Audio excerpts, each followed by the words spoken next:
no son parientes. Mi abuela es Merubia con B grande y mi mamá es Merubia con B chica. Ese es un problema. Y ese problema a veces genera, incluso en las declaratorias de herederos. Entonces siempre se va al tronco común. El tronco común es el papá, ¿no? Dependiendo del apellido. Si el error está en el materno o está en el paterno. Entonces resulta que en el certificado de un hermano está Merubia con B chica y en el certificado de otro hermano está con B grande. Entonces se emite al certificado del papá y si el papá está con B grande es esa línea que se debe establecer. Porque modificar la del papá y después modificar, ese es otro.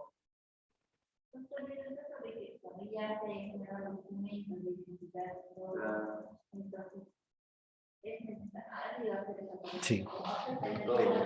Créanme que independientemente, y para los que ya están en aula mientras se conectan los demás en aula virtual, créanme que en materia de registro de derechos reales y en materia de derechos reales inmobiliarios, que son los lotes, las casas, departamentos, todo lo que pueda ser bien inmueble, es bien delicado el cuidar tanto los datos personales como los generales que guarda la cédula. Si te compraste un departamento en tu solterío, lo registraste lógicamente soltero, y con el tiempo, por ejemplo, ¿qué ha pasado con los datos técnicos? No olvidemos que en 1887 sale nuestra ley de derechos reales, el 15 de 1887, imagínense. Manual, bajo la figura de un sistema personalizado. ¿Vale? Libros, foja sí, partida. 90, 2004 se consolida, aparece el folio real, la matrícula computarizada, ¿cierto? Y como me compré antes, mi estado civil era soltero, resulta que quiero, no sé, sacar un préstamo, ¿cierto? Sacar un préstamo, presento al banco y resulta que el banco me pide revisión de documentos. Y los bancos tienen un equipo, un staff de abogados, deben revisar, pero minucioso. Es más, antes, por ejemplo, ustedes dos son propietarios de un inmueble, ¿no? Ya sea que lo compraron, ya sea que lo recibieron por herencia, como sea. Y en derechos reales, la parte que les corresponde, son copropietarios. Dos o más personas son al mismo tiempo propietarios de un inmueble. Les ponen en la columnita A, hay una casillita que dice porciones, ¿no? ¿Cuánto les toca a cada uno? Y les pone las palabras famosas A y D. ¿Qué quiere decir? Acciones y derechos. Son copropietarios en acciones y derechos. Pero no dice cuánto tiene Ignacio, cuánto tiene Janet, o cuánto tiene Edme, o cuánto tiene Oscar. No dice. Solo dice acciones y derechos. Ahora los compradores y los bancos se han acostumbrado a acciones y derechos, no. Determinen claramente qué porcentaje les toca. No, pero 50 y 50. Entonces, hagan registrar medio. En fracciones se maneja. Entonces, debo hacer una minuta unilateral, solo de ustedes, de determinación de porcentajes o porciones. Entonces ahí decimos Ignacio tal, con las generales, declaramos que en fecha tantos adquirimos el bien inmueble de tan, con todos sus datos, actualmente registrado en el folio real bajo matrícula computarizada, asiento número tal, se pone al asiento. Si ustedes son propietarios en el asiento 4, deben poner matrícula computarizada número tantos, asiento A4 de fecha tantos, la fecha que los han registrado. ¿No? Sin embargo, a fin de determinar y conocer a ciencia cierta cuáles son las porciones, acciones y derechos que nos corresponden, declaramos que cada uno es dueño del 50%, es decir, de un medio. Y se pone en un cuadrito, un medio. Por lo que solicitamos sea registrado. Ese documento se protocoliza y se lleva a derechos reales. Derechos reales registra esa determinación y van a ser un asiento más. todo acto jurídico que tenga que ver con bienes inmuebles en derechos reales, cualquier dato que complementes, modifiques, corrijas, les va a generar un asiento más. Así tiene que ser. No es que puede ser, no, así tiene que ser, así debe ser. No puede haber en la columna A, ni en la columna B, ni en la columna C, asiento A0, A1, A2, A5, A9. No, tiene que ser secuencial, ¿no? Secuencial. Lo mismo ocurre en la columna B, ¿no? Gravamen en el asiento B1, B2, B3, B4, los gravámenes que tengan. Ya, todo debe ser secuencial. Sí, siempre se va a mantener el porcentaje como tal. Ahora, si ustedes, utilizándolos como ejemplos, y entiéndanme por favor en aula virtual, los vamos a utilizar a Janet y a Ignacio de aula presencial, son copropietarios de un inmueble, cada uno con el 50%, un medio, ¿cierto? Bien. Resulta que Ignacio, como copropietario, ha adquirido un préstamo y ha garantizado con su 50%, con su medio, ¿no ve? Porque no puedes garantizar con el de ella más, ¿cierto? Tú tienes poder de disposición como copropietario en la porción que te corresponde. Hipotecan tu 50%. Y en la columna B, que es de gravámenes y restricciones, donde están las hipotecas, anotaciones, embargos, aclaran, ¿no? Asiento B1, gravamen hipoteca a favor del Banco Nacional de Bolivia por la suma de $10,000 sobre las acciones y derechos, un medio, de Ignacio Villarroel, tal. Dejando libre las acciones y derechos, porque en el folio real está su nombre, ¿cierto? Entonces se aclara, ¿ya? Sobre las acciones y derechos de tal persona.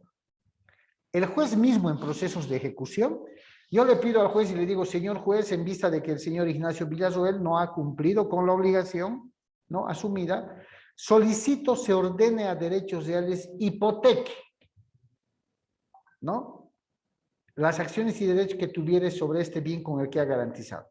El juez ordena y dice, se ordena la notificación a derechos reales a objeto de que proceda a hipotecar las acciones y derechos que el señor Ignacio Villarroel tuviera, ojo, ¿no ven? El juez presume, tuviera sobre el bien inmueble. De no ser así, se ordena que derechos reales informe. ¿Se dan cuenta? Entonces, derechos reales agarra la orden del juez, revisa y dice, así tiene. Entonces, sobre esa porción de acciones y derechos, siente el gravamen, inscribe el gravamen. Igual, todo acto jurídico que signifique gravámenes, restricciones, se va a registrar en el folio real en la columna B. Jamás, ni en la C, ni en la A. Cada columna tiene un fin específico. ¿Ok? Ahora, la columna C, cancelaciones, va de la mano de la columna B. ¿Por qué? Porque si lo he hipotecado, si se ha hipotecado un bien inmueble, chicos, una vez que yo cancele la obligación, cumpla con la obligación, por decir, del BNB, $10,000, ¿cierto? Voy a pedir un documento de cancelación de la deuda que tenía. Vamos a firmar, ¿no? Te he pagado, necesito una constancia. Cuando yo firme ese documento de cancelación de la obligación con el banco, en el ejemplo que estamos manejando, yo voy a presentar ese documento a derechos reales. ¿Para qué? Para que se cancele la hipoteca que el banco registró. ¿Y dónde se va a registrar ese documento de cancelación? En la columna C. Va a decir, se cancela el asiento B1, ¿no? Si es el B1, en relación a la deuda o obligación por tantos, a favor de tantos, presentado en fecha tantos, hora, minuto y segundo. Entonces, si yo tengo un gravamen en el asiento B1 o B2 o B3 y he procedido a cumplir con la obligación y he cancelado esa obligación, entonces va a aparecer un asiento también en la columna C. Y los datos tienen que coincidir. Aquí nació el gravamen y aquí se cancela el gravamen. Próximo asiento nació un gravamen, próximo asiento se cancela el gravamen. Igual de forma secuencial, ¿no? En orden, quiero decir. ¿Alguna pregunta, chicos, en aula virtual?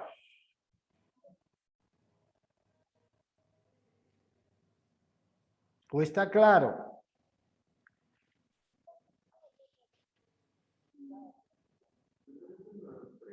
A ver, adelante, acá hay una pregunta.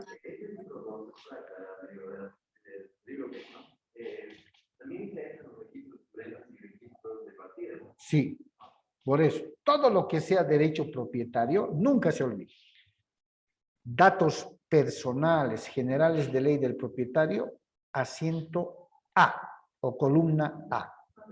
¿Ya? Columna A. Todo acto jurídico que hagan con relación a los datos del propietario como a los datos del inmueble, siempre se van a consignar en el asiento, en la columna A. ¿Ya? Siempre. Y todo lo que signifique gravámenes, restricciones, usufructos, anticréticos, servidumbres, hipotecas y demás, columna B.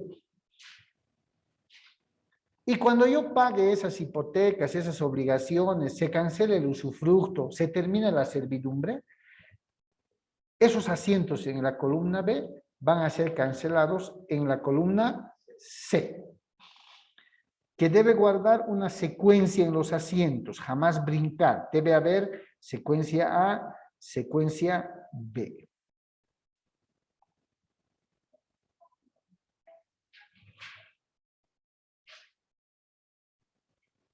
¿Sí?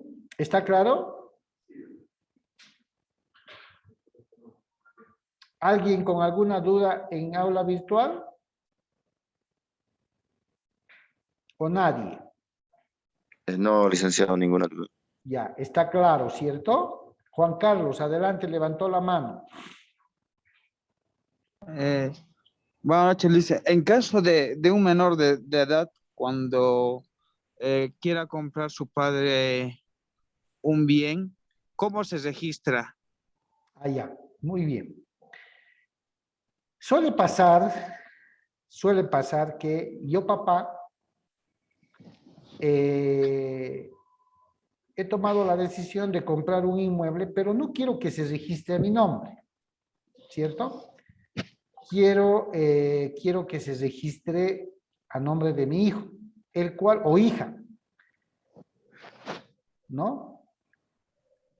Entonces, ¿qué debo hacer en el documento de compra-venta? Con el que estoy comprando, con el documento.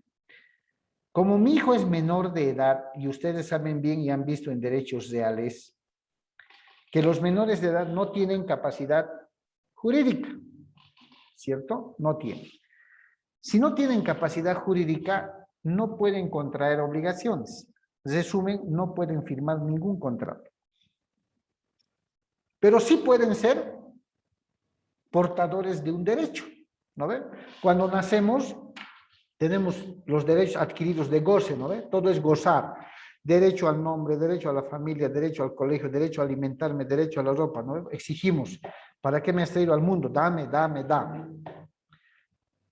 Entonces yo, papá, estoy comprando el bien, pero quiero que vaya a nombre de mi hijo o mi hija menor de edad.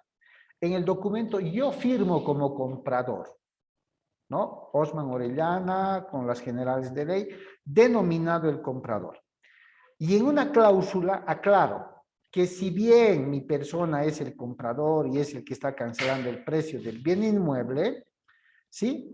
El mismo tiene como fin o tiene dirigido, lo que sea, o como destino, que compro para mi hijo Fernando tal, tal, tal. Por tanto, dicho inmueble debe ser registrado a nombre de mi hijo menor con mi tutela. Pero el propietario va a ser el hijo menor. Y se va a registrar en la columna A con esa aclaración, que Osman Orellana firma la escritura pública número tantos, tantos, ante notario tantos, pero se aclara que dicha compra se la realiza para su hijo menor tan, tan, tan. Lo que quiere decir que mi hijo menor va a ejercer titularidad de dominio recién cuando cumpla 18 años. ¿Sí? ¿Está claro? Juan Carlos, ¿está claro? Sí, Luisa, gracias. Adelante. Una consulta así general, rápidamente. Uno, ¿dónde puede ir a ver si tiene algún proceso en su nombre? O sea, Ya. ¿Dónde puedo averiguar si alguna persona, dice acá en clase presencial, dónde se puede averiguar si alguna persona tiene bienes registrados a su nombre? ¿Sí? ¿Dónde? Derechos reales. En derechos reales. No. En trámites judiciales, generalmente se pide al juez. ¿No? Señor juez, solicito se ordene la notificación a derechos reales a objeto de que éste emita certificación de no propiedad, se llama. Es a la inversa. Si quiero saber que Janet Obando es dueña o no de bienes inmuebles, le voy a solicitar certificación de no propiedad. Derechos reales al revés me va a contestar. ¿No ve? Me va a decir, ante la solicitud de certificación de no propiedad de tal, tal, tal, dice, derechos reales certifica que, revisado el sistema informático, ojo, ¿no? El sistema informático bajo la modalidad folio real matrícula computarizada, se advierte que Janet Obando tal, tal, con carnet número tantos, tiene registrado a su nombre los siguientes inmuebles. Listo. Pero no se puede personalmente, si yo voy a derecho real, No, tienes que acreditar el interés legítimo que te mueve a solicitar esa información. Es lo propio, sí, lo propio. Por eso, en procesos judiciales es donde más se pide, ¿no ve? Quiero saber si tiene a derechos reales bienes inmuebles. Tránsito, alcaldía, motos, vehículos, DGAC, aviones, motores de aviones, aeroplanos y todo aquello. ¿Ya? No tenemos un registro de navíos que forma parte de la Fuerza Naval nomás, porque no tenemos mar. ¿Han entendido, chicos, en aula virtual? Es información solo con orden judiciales, ¿no, doctor? Sí, no se olviden que cuando vimos el derecho de propiedad, uno de los atributos, exclusividad, es absoluto, es perpetuo y es ¿qué?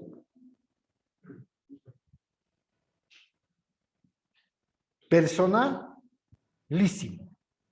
¿No ve? Si yo a derechos reales en este momento, como Alejandro pregunta, le digo, señor juez registrador de derechos reales, un memorial, solicita certificación de no propiedad, de mí puedo pedir, ¿no?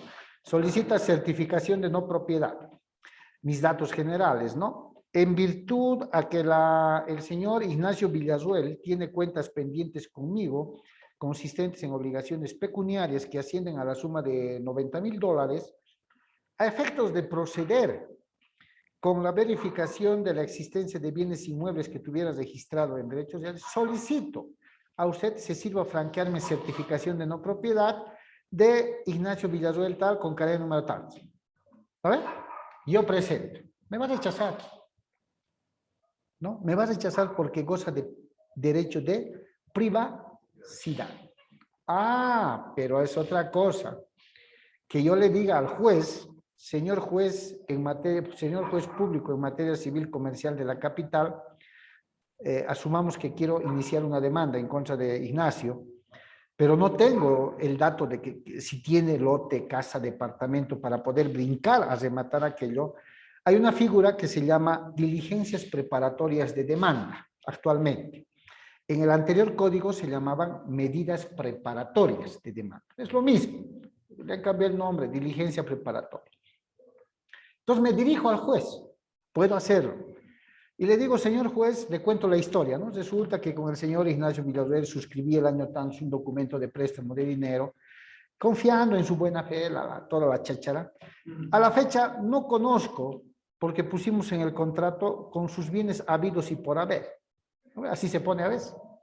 Entonces, a la fecha no conozco si el señor tiene o no tiene bienes con los que pueda garantizar el cumplimiento y solicito a usted que en medida preparatoria de demanda, estoy anunciando que voy a demandar, es un requisito, ¿no? En medida o en diligencia preparatoria de demanda, se sirva usted notificar a derechos reales y ordenar que me franqueen una certificación de no propiedad.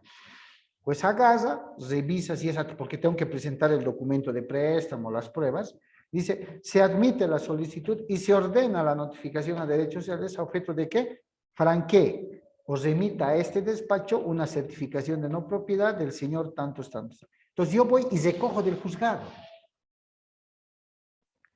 Y si no demando en un plazo de 1 año, después de haber recogido, de haber empezado, tengo que empezar de nuevo. Por eso es un requisito no pedir por pedir, ¿no ve? Ahora, lógicamente, a veces mucha gente, aunque es adelantándome un poco, pero para que sepan, mucha gente dice, quiero saber, pero a mí no me van a dar. Me voy a inventar una demanda, una diligencia preparatoria y le voy a decir al juez que necesito para esto. Si no acreditas tu interés legítimo, porque estás yendo a investigar datos de una persona privada, no te da. Pero los abogados son inteligentes, como ustedes, ¿no? Dice, en la vía civil no me va a dar. Me iré por la vía penal. Hay una figura en la vía penal, ¿no? Que es muy similar a las diligencias preparatorias.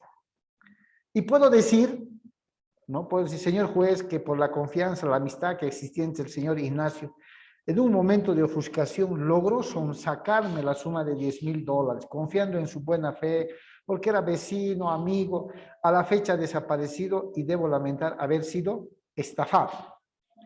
Y en virtud de poder recuperar mi patrimonio ante el delito perpetrado por este delincuente, qué sé yo, ¿no? Solicito se sirva ordenar a derechos reales, ¿no?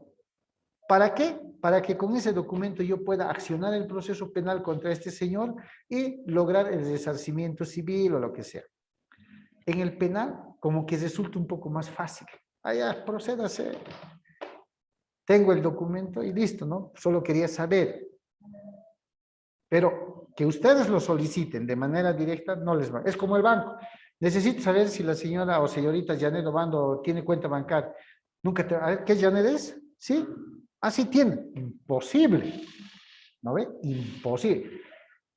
En el secreto bancario, independiente de las últimas normas que se está peleando, no vamos a comentar sobre eso, el secreto bancario, incluso a veces los bancos vetan, así sea orden judicial. Preguntan, ¿por qué? ¿Para qué? Pero en derechos reales, de forma directa, no les van a dar siempre con orden dentro de un proceso, ¿no? Ya sea penal, un requerimiento fiscal para algún fin, les van a dar. ¿Alguien más en aula virtual, chicos?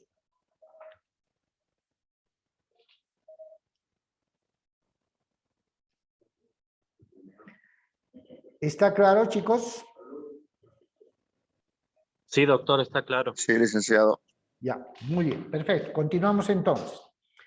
Entonces, está claro las columnas de las que está compuesta un folio. No se olviden, no se olviden. Columna A, derecho propietario. Columna B, gravámenes y restricciones. Columna C, cancelaciones. ¿Listo? Cada uno de estos debe consignar datos completos de las generales de ley. ¿Listo? Bien. ¿Qué tipo de documentos para registrarse en derechos reales ingresan a esta institución? Por así decirlo. Escrituras públicas, ¿cierto? Documentos públicos. Ingresan documentos privados. Ahora, ¿quién podría decirme cuál es la diferencia entre un documento privado y un documento público?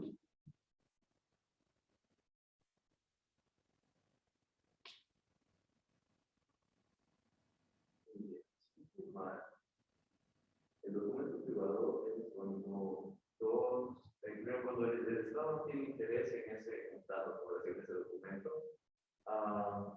bueno, porque no hay reconocimiento de firmas, si no está. Y mientras que el documento público sí tiene interés del Estado, porque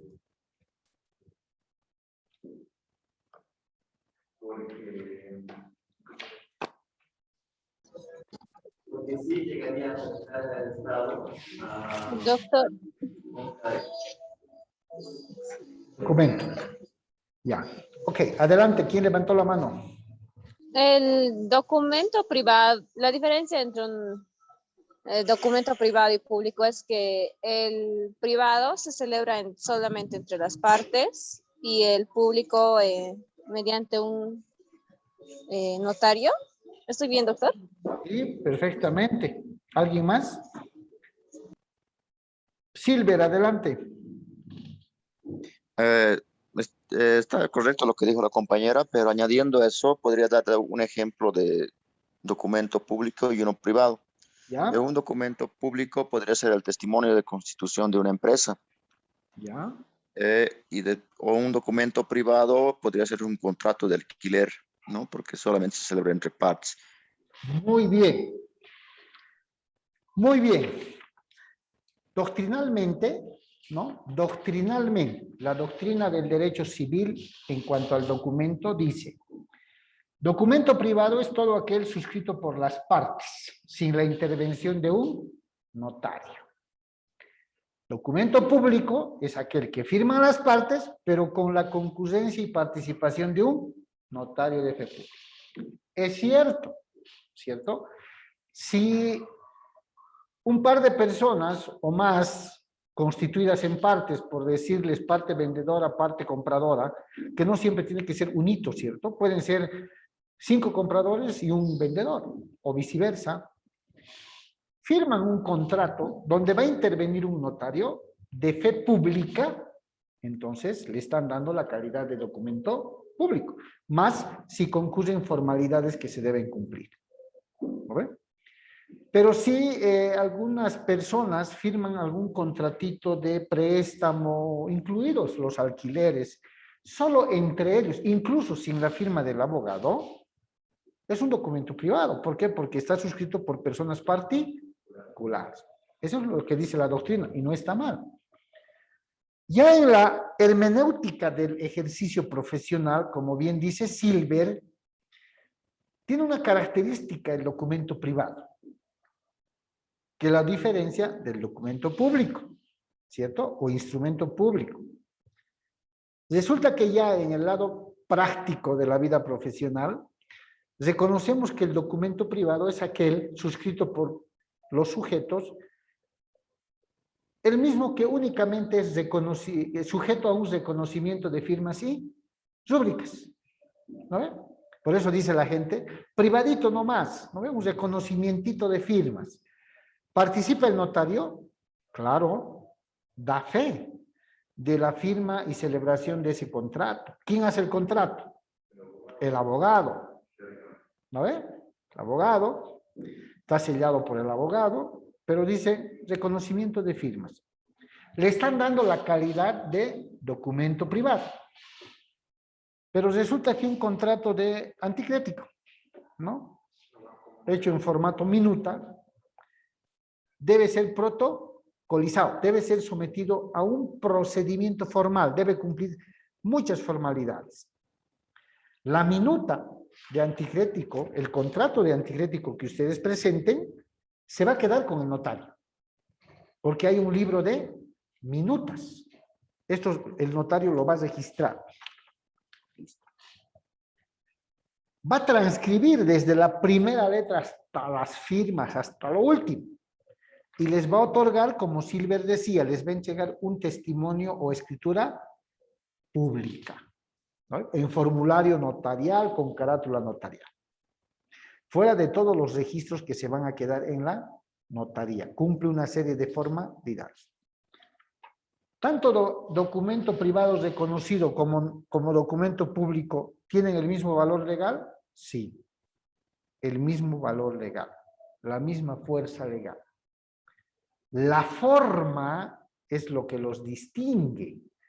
Porque cuando ustedes lleven contratos, van a conocer los requisitos de los contratos. Y los requisitos de los contratos dicen capacidad, es decir, mayor de 18 años. Consentimiento libre, voluntario. Objeto, ¿para qué este contrato? Causa, ¿por qué estás firmando el contrato? Y forma, ¿qué es la forma? El Código Civil nos enseña qué tipo de documentos o contratos se deben hacer en documento público y qué tipo de contratos o actos jurídicos se deben hacer en documento privado, 491 y 492 del Código Civil. ¿Listo? Como la forma es un requisito del contrato, si yo rompo esa forma, estoy invalidando ese contrato, ese documento.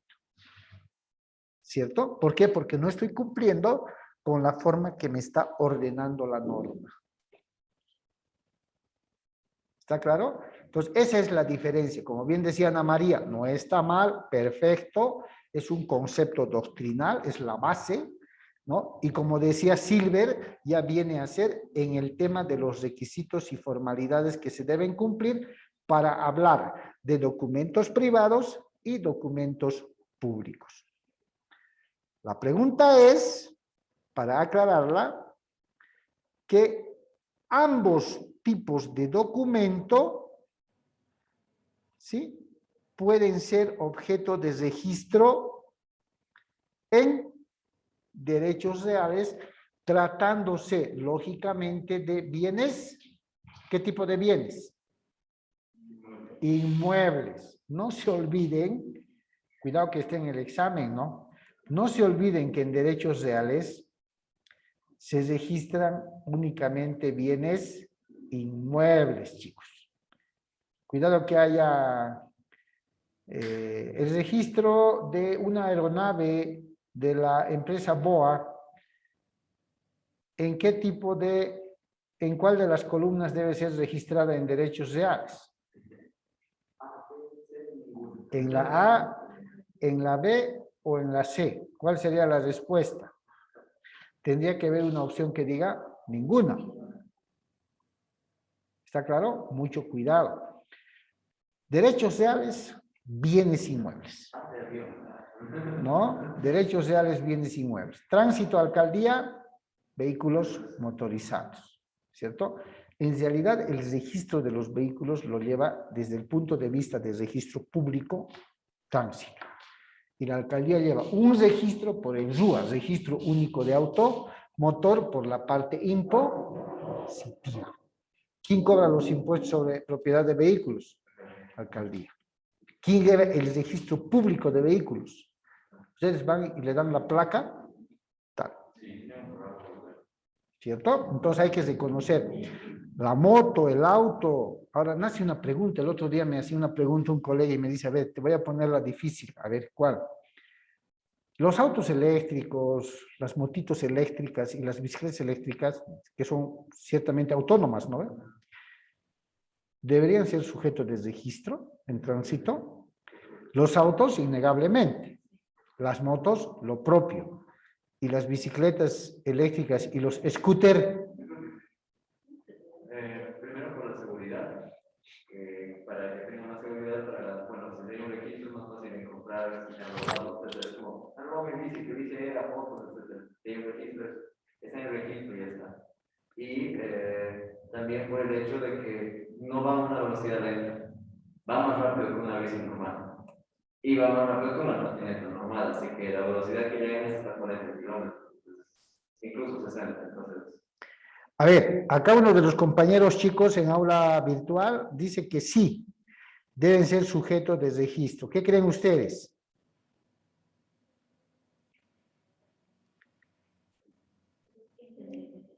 ¿Quién levanta la mano?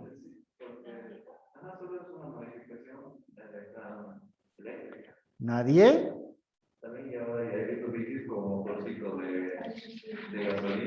Alejandro, Sergio, Ana María, ¿no dicen nada? Fernando, Jason. Doctor, perdón, ¿Qué dijo? Adelante. ¿Qué preguntó? Perdón. ¿Ustedes creen? A ver, me hacía la siguiente pregunta, les decía. Los vehículos, esos chiquitos eléctricos que están saliendo, las motos eléctricas, las que no hacen el más mínimo ruido, las bicicletas eléctricas que son autónomas ciertamente en su movimiento, además de los scooters, dice que deben ser sujetos de registro. ¿Qué creen ustedes? Sí, doctor, porque también son un bien mueble. ¿Y dónde se Yo creo que no. registraría? ¿En la Yo creo alcaldía? que no, licenciado. Perdón, a ver, Yo creo que no, licenciado. ¿por qué? Las bicicletas eléctricas y los scooters creo que no entrarían dentro de ese rango, ¿no? Todavía no hay una norma, no está normado todavía. Pero los autos eléctricos sí, creo que deberían entrar, ¿no? Para pagar impuestos. Pero bicicletas, scooters, no.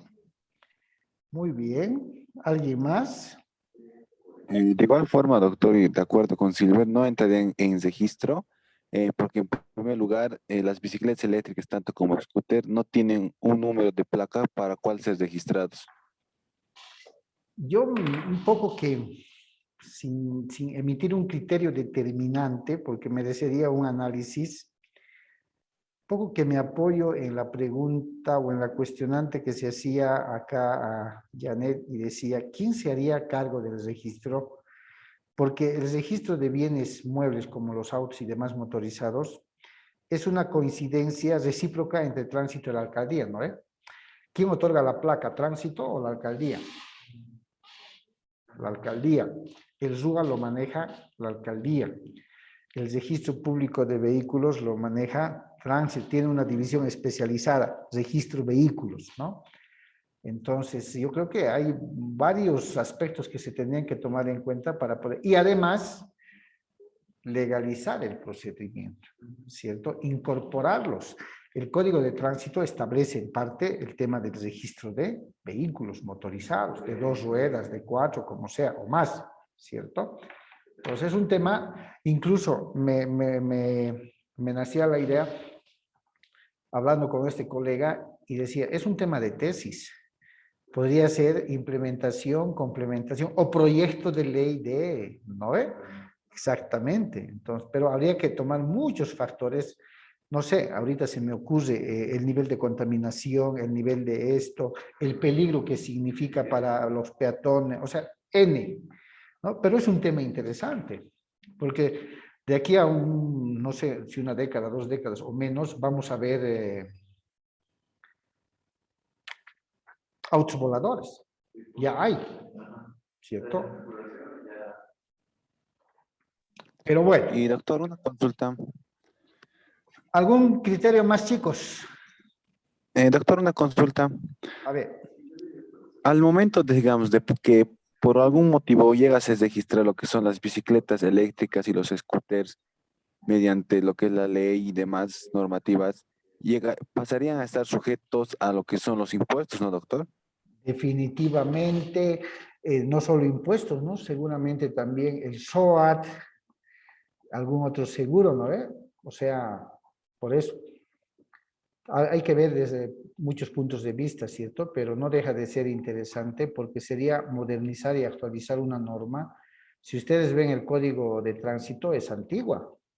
Es en el código de tránsito, por ejemplo, hay mucha pregunta sobre esto, ¿no? Y dice, eso no es verdad que un poder, por ejemplo, tiene duración de 3 meses. Otros dicen, no, no es verdad, porque el Código Civil, a partir del artículo 800, establece que el poder tiene otras modalidades de extinción. Pero cuando se trata de vehículos, el Código de Tránsito, ¿qué dice? Que la duración de un poder cuyo objeto sea un vehículo tiene una duración de 3 meses, 90 días. Fernando, adelante. Buenas noches, licenciado. Quería sumarme al comentario que están haciendo acerca de los autos eléctricos, los scooters y las bicicletas eléctricas. Las bicicletas eléctricas no dejan de ser bicicletas y además las revoluciones que generan por minuto no sobrepasan los 50 megawatts. Entonces no pueden ser considerados Muy bien, vehículos muy bien. ¿Ve? que necesiten pagar impuestos. Exacto. ¿no? No, Perfecto. ¿Ve? Ese es un criterio que aporta, ¿sí? Muy bien, muchas gracias, Fernando.